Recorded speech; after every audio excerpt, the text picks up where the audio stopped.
Today we're remounting the centerpiece fairing. Now the difficulty, I think, is going to be that these two spikes here have to go into these two rubber mounts here, and then I've got to hook over this rubber and these rubber onto these pins here, all at the same time. I really think this might be quite tricky. I'm going to try it and give it a bash. Try and line up these pins.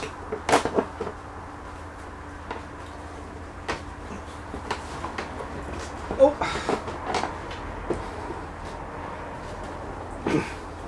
Excuse me getting in your way.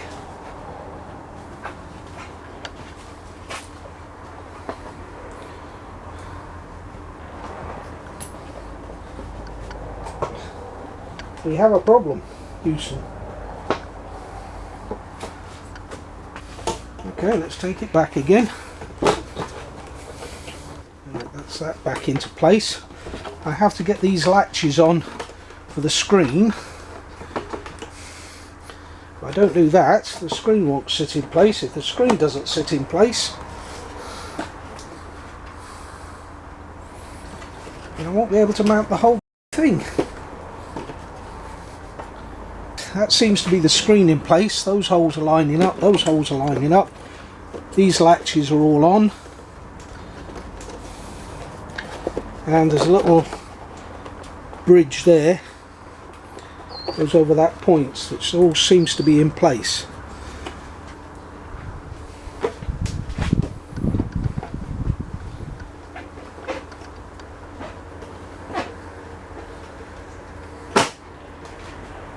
Okay.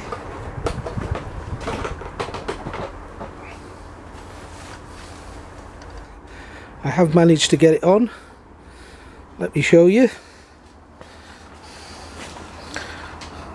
The rubbers are mounted into the holes on both sides, and the harder bit to show,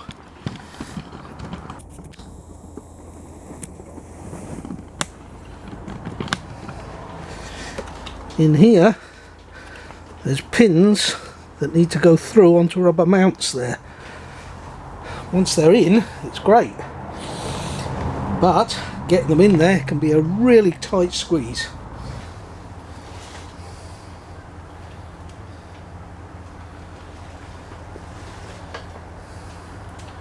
Now I've got to work out how these go on. Do they go on that way? Or do they go on that way? Right, the mirror can only go one way round. The mirror itself is not reversible because of the angle of the way it goes in. So this has to be the right hand mirror. Therefore that has to mount on to the fairing. Okay. First screw going in, I hope.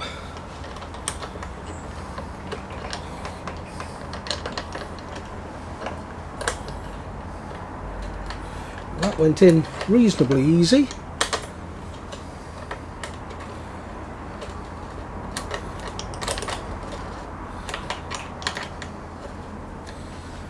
I need a second screw.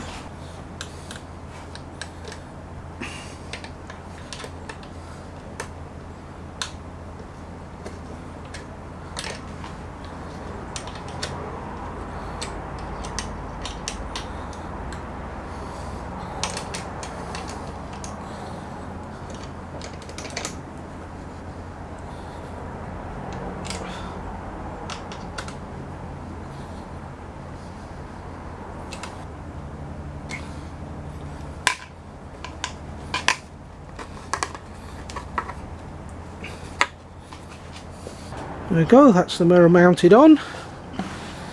It'll need to be adjusted, of course. But yeah, not bad. Okay, now do exactly the same with the other side. So that's it mounted. Mirrors on. First part of the fairing is back in place. There is a bit of finishing work to do here. It's going to be quite hard to see in this light, but there's a couple of pieces of plastic cowling to put on. To be honest, I don't know the best time to put them on. I don't know whether I'm better putting them on now or whether I'm better off waiting until the side fairings are ready. Right, we have two pieces of plastic panel to put on. Like the one on this side. Make sure it's the right way up. Yeah, that's to go on there. Well, that goes in fairly easily. But I think I'll do that second. I'll get the key and we'll move the handlebars first. Okay, the longer of the two pieces to go in goes that way up.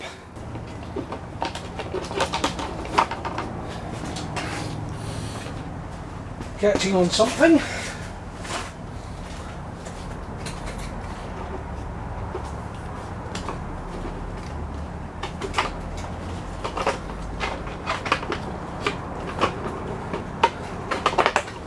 Ah, there we go. There we go.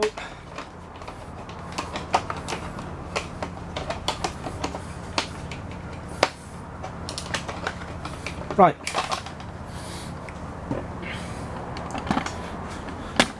Just to point out that as I'm trying to put it in, this piece of wire here is catching on it.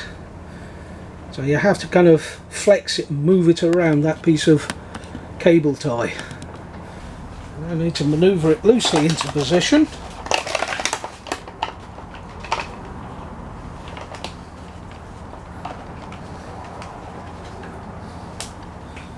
And put in first of the two screws if I can. Of course it won't be easy because it never is. Especially when you've got shaky hands like I've got. Right, that's that loosely in. The second one has got to clip into it. The little tongue here, it's got to slip in. Shouldn't be too much of a hassle, I would hope.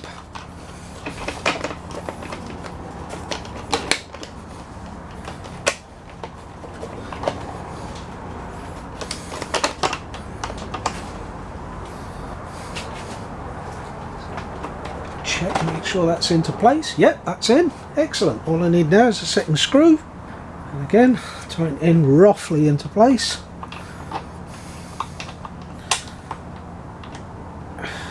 Again, with my shaky hands, if I can get it started. Can't find the thread. There it is. We're in. We're started. And because I'm not going to tighten this up, I'm just going to put it in loosely. I should have a bit of flex in it there just to manoeuvre it, but that looks actually perfect. Looking at this old broken mirror, it looks like I may have mounted the mirrors upside down. Looks like that bolt should go in from the top, not from the side. But that would make water gather in there. I think I'm going to have a close look at some pictures of the bike to see which way up it should go. It's no big deal turning it up the other way.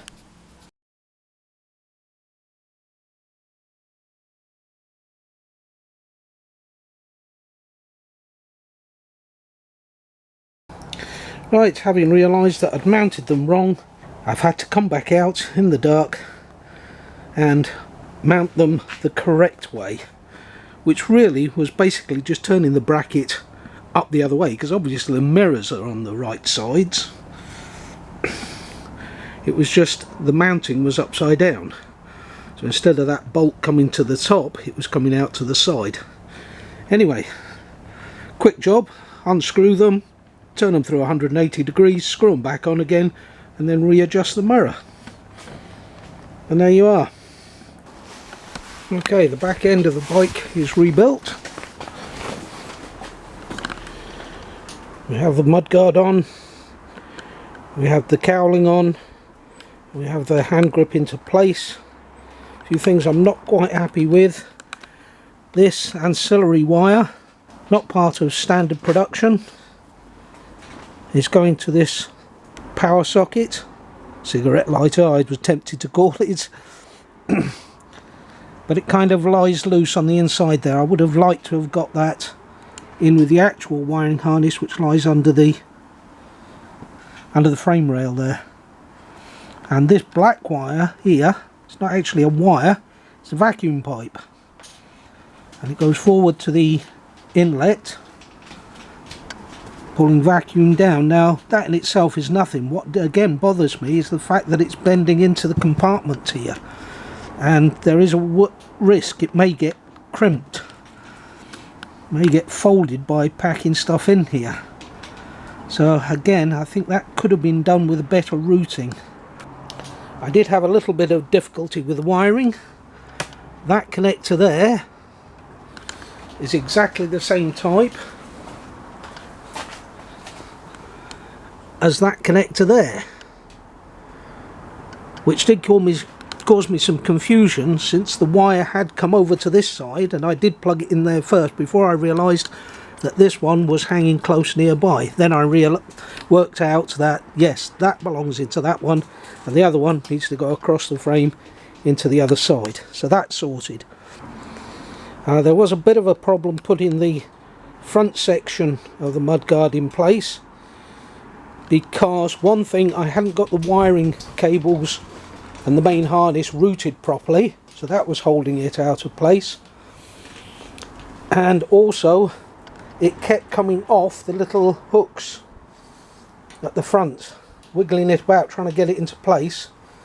It kept refusing to stay while I was trying to get the back end to line up. Nevertheless, fiddling about, it went. I thought that this inlet trumpet aimed at the back wheel, but there is actually this little box section here where the trumpet goes into to draw air that isn't affected by the rear wheel. It's just a nice little boxed area there, nice little pocket to draw air from. Right, that's all cleaned up now. All the gears are into place, the faces are all cleaned off, ready for the new gasket going on, and we are ready now to mount the Stator into the engine casing. There is a bolt to go in here that has, excuse my shaky hands, that has a long bent metal plate on it to hold this wiring in place. And then there are 4 screws that go in here to hold the Stator onto the casing. A little bit of a struggle getting the casing on. This casing here went on fairly straightforward. Of course, the magnet tends to draw it in, so you've got to make sure you're lined up pretty square before it drags it out of your hand, but a little bit of wrestle got it in. There was also a struggle getting the intermediate gear, which is like a double gear, one smaller one to go onto the idle and the other larger one to go onto the drive for the starter motor. And it takes a little bit of fidgeting, turning it around a little bit, try, turn it around a little bit, try, take it off, move the inner wheel, because of course this will free spin backwards. So move it a little bit, try again, and eventually I got it to pop into place. This cover goes on. There's a rubber seal ring which will stop you from pushing it in, so I just tapped it in lightly with a hammer, making sure again that these holes are all lined up. Right, having now reattached the coils, got the coils back into place after a little bit of struggling, getting that top bolt into place, which you can't really see. Getting that top bolt into place was a bit of a struggle. A little bit of pot luck trying to line that bracket up underneath it so that the bolt would thread into its captive nut. But that's that done. I of course had to undo the coil, remove it to get the assembly into place, and then remount the coil. Again, I did a stupid thing, is that I mounted the bracket on first before I tried to bolt the coil into place, which wasn't too bad at this end, but at the other end it's really tight to try and get into. So I made a mistake there. I should have bolted the coil on first, but it's done now, it's in place. So all the plug leads are roughly into place. When I put the oil filter assembly back onto the bike, there's this tube coming out of the top that I wasn't sure where it went to. I then worked out that it's actually a coolant hose, and the oil is cooled via the water cooling system, or the liquid cooling system, via a pipe that comes from this outlet here. But the problem is the connection pipe has broken off. Not sure if you can see it there, bear with me.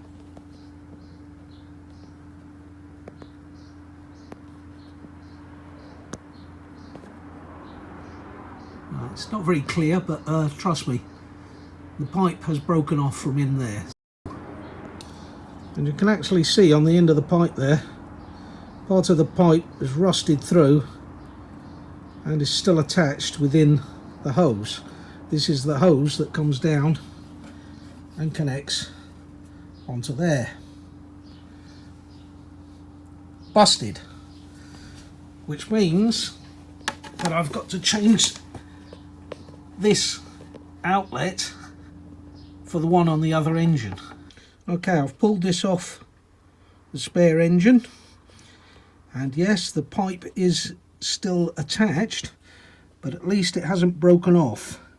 I'm going to disconnect this pipe and carefully remove it from there, just in case it's weak from corrosion. We'll give it all a good clean up, and hopefully it'll be in good enough order to use. Okay, the pipe's off. There's obviously lots of corrosion in there. It's really powdery and nasty. We'll need to give it all a good clean up, but at least that pipe looks nice and solid, and it should be reusable again. Okay, digging about above the injectors here, trying to sort out electrics. I've got a male connection there with what looks like a white and a grey lead wire. I have a female here, and then I have another male here. None of them appear to belong to each other. I've also got a black block connector there, for which I cannot find a mate. While procking about in here, I noticed that this vacuum line had come loose, and doesn't matter whether it's loose or not, it's never going to work because the cap has split wide open, which means we're never going to get vacuum out of that. The vacuum pipe that was split, at the moment I've just wrapped it in electrical tape. I wasn't able to find an alternative. They do make ones for cars that are available. The Mini has a particular vacuum pipe, but I don't know if it would fit on such a small connection. I didn't want to take the risk of buying it only to find it was no use. So as I say, I've wrapped that in electrical tape for now. We'll see if it makes any difference. My 4 unidentified electrical connections, I did find where they belonged. One of them was one of the feeds from the engine, from the pickup there, and one of them was for the cam sensor. So that took care of 2 of them. The other 2, the black one and its compatriot in here, are actually the connections for the tank. One for the fuel sender, that is to say the fuel level, and the other one for the fuel pump. I went to put the tank on, and these 2 breather pipes are not in the right position. They should be reaching to about here, where they would hook up with the tank. But I haven't got enough slack in the pipe to help make them reach. I've started to put the side panels back on, but I'm going to have to take it back off again, and I'm going to have to find out why I can't get enough pipe. I've had to remove the engine mounting bracket from this side so that I can reach right the way through to where those pipes feed down behind the engine, so that I can kind of try and manipulate them into place. Okay, slowly coming together. We've got the starter motor hooked up, we've got the igniter system connected, we've got the chain cover, sprocket cover, water pump and the clutch actuator all mounted back into position, and the gear lever connected up. The exhaust is on. I lost one of these cap head nuts. It took me ages to find it. I was trying to find alternatives to put on, and just as I was giving up finding one with the correct thread, I found the actual cap head that belongs on there. So that's on. Exhaust is all clamped up, mounted at its centre section as it should be, with the silencer clamped on. But I think I may have made a mistake here. I've clamped that bracket to the outside, and when I look back on the bike, the exhaust is running nice and parallel with the bike. But I seem to remember that that exhaust kicked in at the end. I don't think it's supposed to run parallel. And then when I look at this bracket, that bracket looks like it's twisted. I've also got the radiator on, and like an idiot, I've forgotten to put the fan on. So that's the radiator back on, with the fan in place, and of course wiring connected up. Remounted the exhaust, put that plate back into the correct place. It does have that kick in now that I was expecting. Okay, fluids time. Put some oil and some coolant in her. I've done the oil.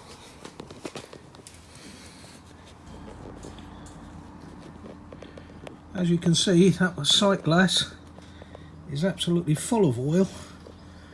And what I'm hoping is, or what I actually expect to happen is, when the engine starts, the oil will circulate around, filling up all the galleys, pumping oil up into the head, and of course filling the oil filter. So that level will come down a bit. It'll need to be kept an eye on though. And then to the coolant, I wasn't sure how far to fill this up, but according to Honda, it needs to be filled up to this inner neck level.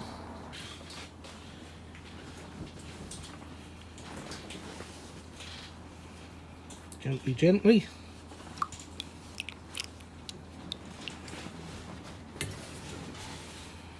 No, that actually looked a little too full to me. Go around the bike.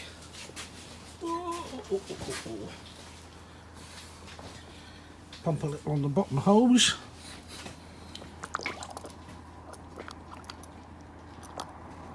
And it goes down. You can see some bubbles coming up from her as well. So let's pull it out gently. See what level we're at. Well, we're not quite at the level yet.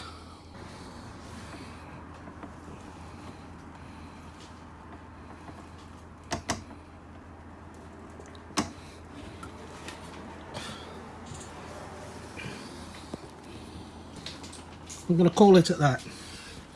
Like I say, if it needs any more, it'll call it from the reservoir. I couldn't find the spark plugs from the original head, so I've had to pull out the spark plugs from the spare head that I had. Just as well I had a spare head, because that will give some spark plugs to start the bike with. They are of a particular type. Can't see it on that one because it's so filthy. There we are. DPR8EA 9s. Yeah, it gives them a particular depth, a particular width, but it's also a heat value, and they're supposed to be very efficient at sparking as well. I'll check the gaps, but of course, because it's been sat outside for so long now, they have started to rust. So I've gone over them with a wire brush as best I can and taken off most of the corrosion.